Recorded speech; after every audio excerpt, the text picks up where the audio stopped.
The number one myth that Westerners have about this conflict is that Arabs and Jews have been fighting for thousands of years and they're going to continue to fight.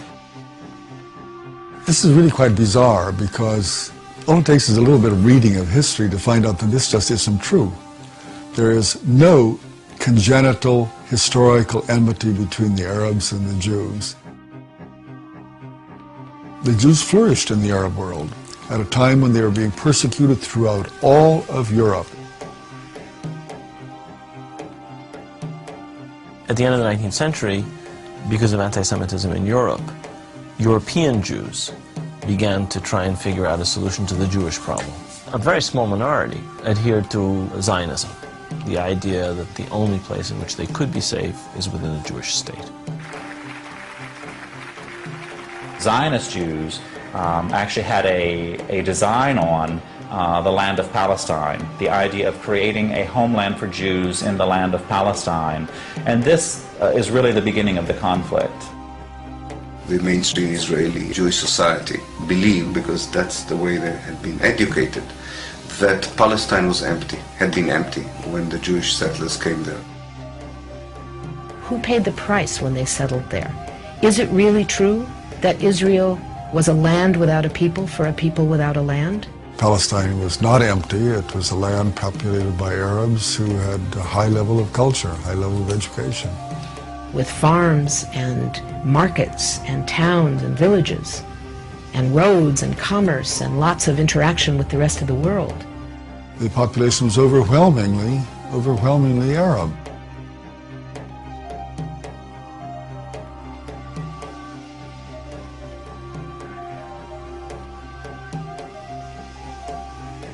Jewish immigration increased under British rule following World War I, when Britain implemented the Balfour Declaration, promising a Jewish homeland in Palestine.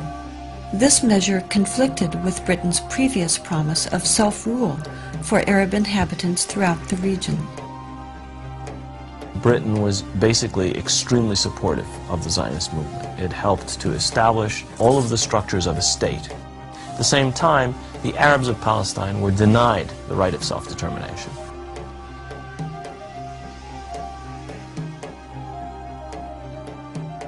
The Palestinians saw a European power decide the future of a non-European territory, in flat disregard of both their presence and wishes.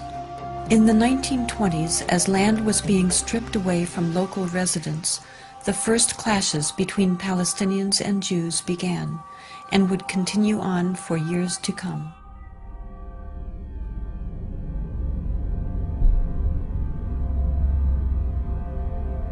Until the early 1930s, the Jewish population of Palestine remained under 17%.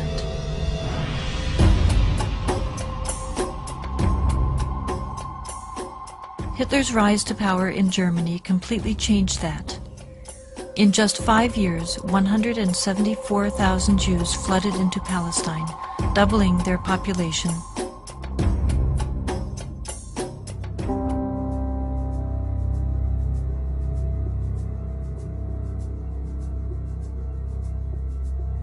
As the world attempted to make amends for the horrors of Nazi genocidal policies, efforts to make Palestine a Jewish homeland increased. The Palestinians, they were not the Nazis. They were not responsible for the Holocaust. But they were the ones who paid the price. In 1947, with the conflict spiraling out of control, Britain decided to turn the problem of Palestine over to the United Nations. The UN, under pressure, proposed to divide the land into 2 states, an Arab state and a Jewish state. Arabs were to be given 43% of the land, despite the fact that they made up more than 2/3 of the population and owned over 92% of the land. Jews were to be given 56%, although they comprised only 1/3 of the population and owned less than 8% of the total area. Nevertheless, they were given not only most of the land, they were given the most fertile land. Zionist leaders took advantage of their superior military preparation and immediately began occupying major Arab cities in Palestine.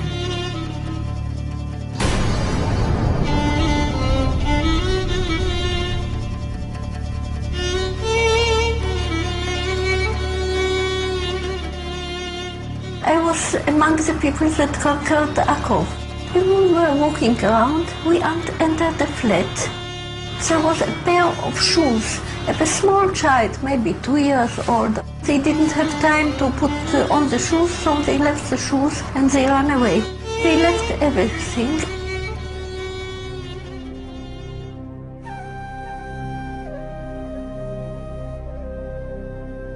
We found out that there was a systematic expulsion of Palestinians, and there was, as I said, there was an ethnic cleansing operation taking place.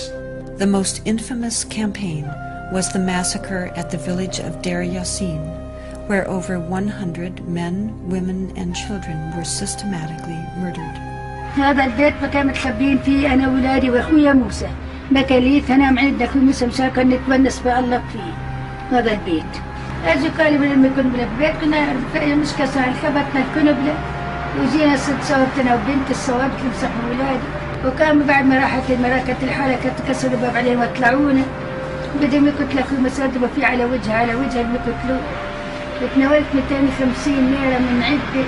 وقلت يا خواجة بس مشان الله الطالب انت ستكت للشي خليك كتير انت كويس هات المصاري بارس وكوتش الحنو شو نسويش فيها كوتش الحنو اجراك يا ويلي هي زمتك على السلام كحلي وضرب يعود حط لك الخمس سير ويكون راسك يمسك الدم حط لك 5 ليرة تحت راسها.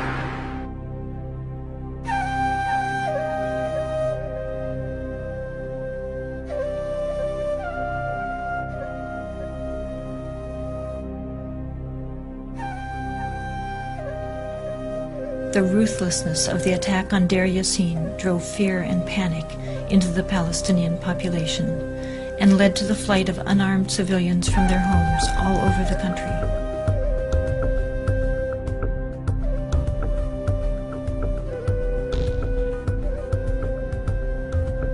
As a result, maybe 300 or so thousand Palestinians had already been expelled before the first Arab soldier entered Palestine.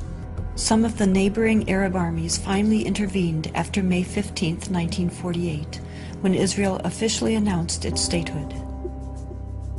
Although there was a lot of war rhetoric on the Arab side, very few soldiers, Arab soldiers, were sent into the battlefield. And actually, for most parts of the war, there was superiority on the side of the Israeli army.